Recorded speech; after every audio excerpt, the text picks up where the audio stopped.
Je suis Marie, j'ai 25 ans, je suis étudiante sur Grenoble en relations internationales, plus spécialisée sur le Moyen-Orient. Moi, c'est Jean, j'ai aussi 25 ans, je suis aussi à Grenoble en relations internationales.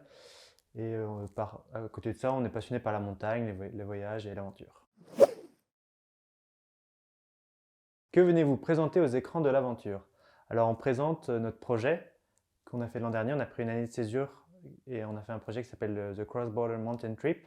Donc, c'était un voyage entre la France et le Pakistan où l'objectif c'était de gravir 15 sommets transfrontaliers entre ces deux pays. On est parti de France et ensuite voilà, on a traversé les Balkans, Turquie, Irak, Caucase du Sud et Pakistan, voilà, tout ça dans un ordre un peu plus ou moins dispersé. Pourquoi avoir choisi de partir en stop? Alors, bonne question. Déjà parce qu'on adore, en fait, on adore faire du stop, c'est trop bien. Ça te permet de rencontrer plein de monde, etc. Et ensuite parce qu'on voulait aller dans ces zones frontières, donc ces zones frontalières, et c'était intéressant de pouvoir y aller en stop parce que ça permet du coup de rencontrer les gens qui peuplent ces zones.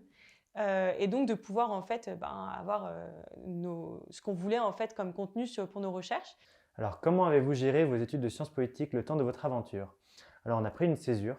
On a eu la chance que l'université veuille bien nous accepter, qu'on prenne un an et qu'ils nous gardent notre place. On va dire de loin, on a quand même un peu mêlé nos études de sciences politiques parce que ce qu'on faisait c'était de la géopolitique et on était en contact souvent avec certains profs en fait, enseignants-chercheurs qui nous conseillaient un peu, nous aiguillaient pour même nos recherches que nous on voulait faire sur le terrain. Alors, maintenant que nous avons fait connaissance, découvrons ensemble quelles graines d'aventurieux se cachent en vous. Vous êtes prêts? Oui, je pense. Oui, on est prêts. Quelles aventures rêvez-vous de vivre quand vous étiez petit? Ouf.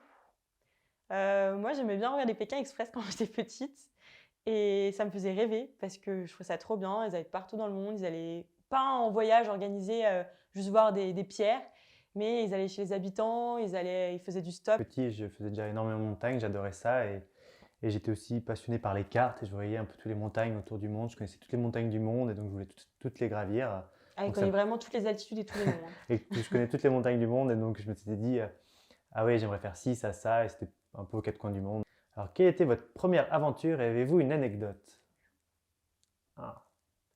Peut-être au Liban, on avait loué une voiture pour aller à la frontière sud du Liban. Donc c'est une zone qui est un tout petit peu tendue parce que c'est là où il y a l'ONU, il y a une mission de maintien de la paix de l'ONU. Donc il y a les casques bleus et c'est une zone tendue parce qu'il est toujours un petit peu en guerre avec Israël.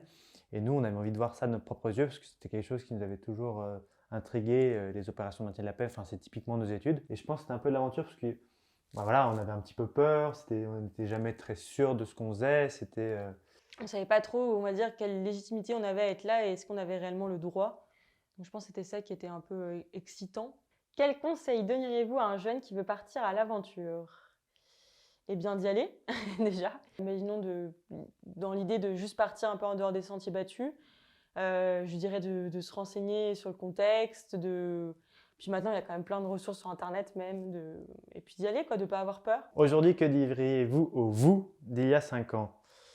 Alors, il y a 5 ans, qu'est-ce que je faisais? Bonne question. Il y a 5 ans, je commençais les études. Tout faire pareil. Faites pareil.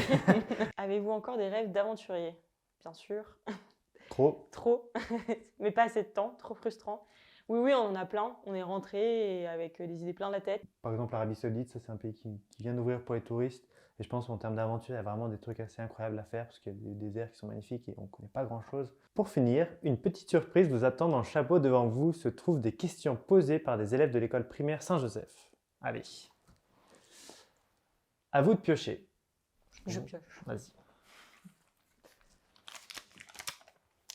Autrefois, les aventuriers n'avaient pas de téléphone portable.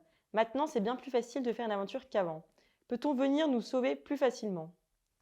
Alors, merci pour cette question. Ça dépend où. Ça dépend où. Ça veut dire que nous, justement, quand on fait l'aventure, on va dans les endroits reculés. Et dans les endroits reculés, il n'y a pas de réseau. Donc, Voilà. très souvent, non, ça ne change pas grand-chose. On ne peut pas venir nous sauver plus facilement. En France, quand même, on peut se dire que oui, j'imagine. Enfin, même dans plein d'endroits, mais pas tout le temps.